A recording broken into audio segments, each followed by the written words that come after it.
punya anak dua ini adalah setiap anak itu unik gitu. Cocok ini surga, kalau yang dibilang cocok ini surga, ada yang ditakut-takuti sama neraka gitu istilahnya dua anak. Nah anak saya ini kebetulan dua-duanya ada gitu. Si abang ini kalau kita marah dia takut, dia mau nurut gitu.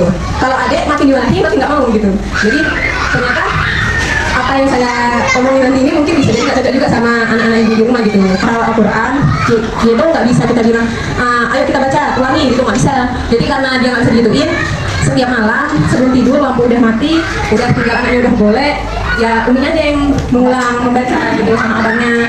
Nah surah apa hari ini, misalnya kalau dia lagi apa, misalnya anak kasur gitu, udah diulangi sama-sama bertiga kali setiap malam. Dia nggak usah disuruh mengulang, nggak usah, tapi dia langsung kita aja. Saya juga pernah dengar dari Ustaz kan, kalau misalnya Al-Quran itu kan mujizat auditori ya, Rasulullah itu diperdengarkan bukan disuruh membaca. Jadi yang kalau misalnya dengan anak itu yang paling penting diperdengarkan. Jadi kita lah yang mendengarkan, bukan anak tidak dia diputar murotal gitu. Tapi kalau bisa kita yang ngomongkan itu insya Allah lebih nyampe ya. Tapi yang lebih itu masih nyara gitu sekarang itu. Tapi si Caca itu udah bisa baca karena setiap malam sebelum tidur kami itu ada naik rutin sebelum tidur ada rutinitas malam. Jadi sebelum tidur itu mereka pilih buku sendiri, kita pilih ambil bacaan, dibacakan gitu. Jadi bukan disuruh belajar membaca satu-satu, tapi karena kita setiap hari membacakan sambil ditunjuk satu-satu gitu, dia terbiasa sama bentuk huruf.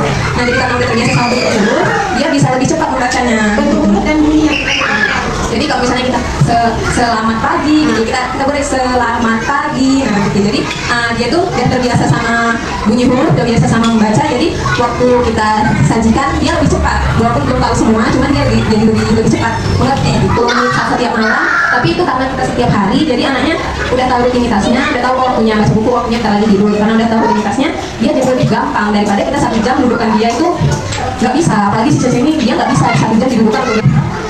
Sebenarnya kalau karena saya ini merasa anak-anak itu harus cukup tidur siang gitu. Jadi mereka bisa tidur siang itu dari jam 2 sampai jam 4 sampai setengah 5. Jadi malamnya itu kami bisa dari jam 9 itu udah masuk siap-siap pipi, sikat gigi, minum susu begitu sampai lagi setengah 10 baru mulai baca buku, merojaan di dalam tempat tidur gitu. Jadi setengah 10 udah gelap dan udah siap-siap untuk tidur.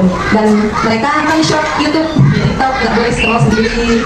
Kalau misalnya boleh nggak yang HP boleh, mereka punya waktunya sendiri. Biasanya 4 dikali 10, 4 video dikali 10 menit. Paling nggak mereka bertahan. Kalau udah dari 1 video berarti nggak boleh putar lagi. Karena itu katanya semakin singkat videonya, attention span atau waktunya, waktu perhatian anak kita itu semakin sedikit. Fokus anak sedikit. Jadi kalau misalnya bisa beda dia 1 video 1 menit dikali 10 video sama 10 menit 1 video. Kalau pas 1 menit dia scroll dia gampang kali terdistract gitu, gampang kali keganggu, susah konsentrasi belajar. Bukan nggak boleh pegang HP boleh, tapi ambil kontrol, semuanya dikontrol. Kita di orang tua ya, bukan di guru. Kan kita punya guru yang suportif, tapi tanggung jawab kita itu tetap orang tua. Jadi saya merasa tanggung jawab pendidikan anak-anak itu ya saya, ya bapaknya gitu, ya ayahnya gitu. Jadi sebisa mungkin punya waktu untuk ngajarin. Waktu kami berdua kerja, harus setiap hari buhara ya, setiap hari nyatakan di ini itu, tapi kita harus ada disediakan juga sama anak, ngajarin anak gitu. Karena kita yang punya tanggung jawab sama anak, bukan gurunya gitu. Dan anak itu rezeki dari Allah ya. Alhamdulillah, kalau saya lagi susah sekali, kita berdoa Allah memberikan hati anak. Terus sampai dia mau baca. Nah, itu aja sih Bu. Assalamualaikum warahmatullahi wabarakatuh. Waalaikumsalam warahmatullahi wabarakatuh. Masya Allah, luar biasa ya bunda-bunda ya. Jadi kedua ini ya, membaca, mengalir bercerita bersama itu manfaatnya luar biasa. Sudah terbukti ya kami di rumahnya kan, dengan bercerita aja ke anak itu jadi mengetahui bentuk huruf di hurufnya, kemudian jadi memudahkan dia untuk membaca seperti itu. Jadi memang kerjasama antara suami dan istri ayah bunda uni amin di rumah itu sangat sangat urgent ya. Karena kalau misalkan antara kita dengan suami itu tidak ada kerjasama, jadi dia si anak seperti yang kakak Umi tadi ucapkan, kalau begitu anak membaca atau mengaji hafal surah, uminya aja nggak ngaji, abinya nggak ngaji, tuh anaknya kan jadinya ngerasa nggak boleh ngaji, nggak belajar ngaji tuh gitu kan. Karena kita sendiri sebagai orang tua itu paling penting.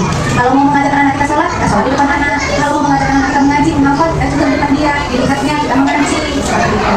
Ya, baca cuma sekalian menghafal juga. Belum